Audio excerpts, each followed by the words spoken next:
Between the dawn of recorded history and 2005, roughly 5 exabytes of data and information were captured. Every 48 hours, we now create and capture 5 exabytes of information.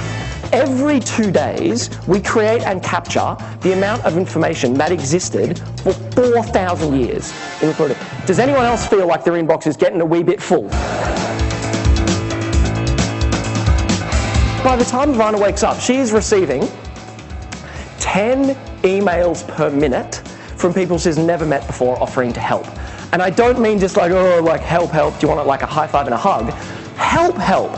Someone has, I kid you not, someone has found Sasha's address, driven past her house, videotaped it and uploaded the tape to the internet with a note that says, this is the address. I told you, the wrong phone to steal, right? Journalist of the New York Times gets in touch, says, this looks interesting, front page of the New York Times Online, picture of Sasha, headline, crime in New York. Right, they're all British now, crime in New York, right? It launches a chain of events that honestly has redefined the way I have looked at workflow and the workplace, and forms the basis, actually, of, I think, the future of the workplace and the future of collaboration.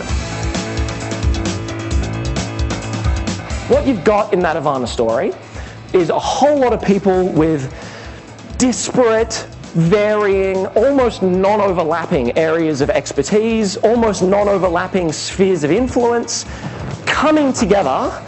No one's getting paid or managed, by the way, but coming together and chipping in what they know and what they can do at the right time in the process to help achieve a collective outcome. If someone asked me to sum up the office of the future in 2 words, I'd say that's it. It's disorganized collaboration. How did Sony manage to not invent the iPod? What did Sony own at the turn of the century? The Walkman, absolutely. My parents have told me about them. They were this big and you carried them. Ah, come on. What else do they own? Everything is a correct answer, by the way, to this question, right? Music, they own distribution. You could walk into a Sony store and buy music. They had distribution channels, distribution partners. Every single piece of the iPod puzzle was owned by Sony. Peter Gruber, who's the ex-vice president of Sony Pictures, was asked specifically, Peter, how did you manage to miss the iPod? And what he says is, we wish we invented the iPod. He said the reason we missed it, these were in his words, is that we were so deep in the silos. We were so deep. Yeah, we owned everything on earth, but pictures, didn't talk to music, didn't talk to digital distribution, didn't talk to home electronics. We were so deep in the silos, we missed the innovation that sat in what he called the white space, the money in the cracks, the gap between the silos. If we all knew what we all knew as a business, we would be unstoppable. But we can't do that unless we capture all the information of value and then give people access to it. We need to find ways to create organizational value from individual brilliance. Capture, access, leverage is about transcending traditional business units, traditional geographical units, traditional silos, and not about doing away with them, right? Because they're there for management reasons and they lower the cost of operation. So it's not about destroying the business model, it's about overlaying on top of the business model an information architecture that lets people capture, access, and leverage information.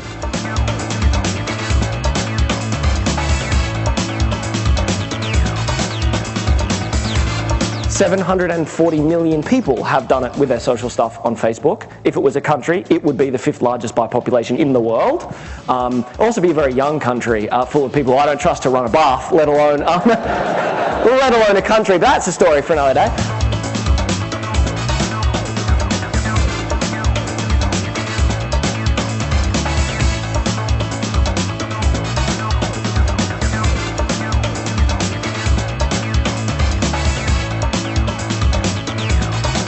So leveraging semantic technologies, in this one office now, every document that's created and every instant message that's sent is recorded.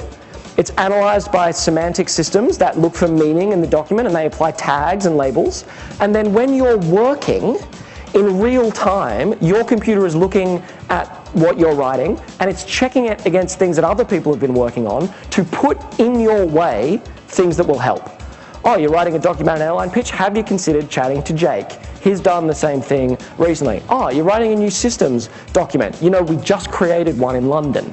Like, this could really help. It's taking people out. So when I talk about the funky fringe, that's not just cute, cool stuff, right? You're talking about optimizing businesses to the tune of tens to hundreds of millions of dollars.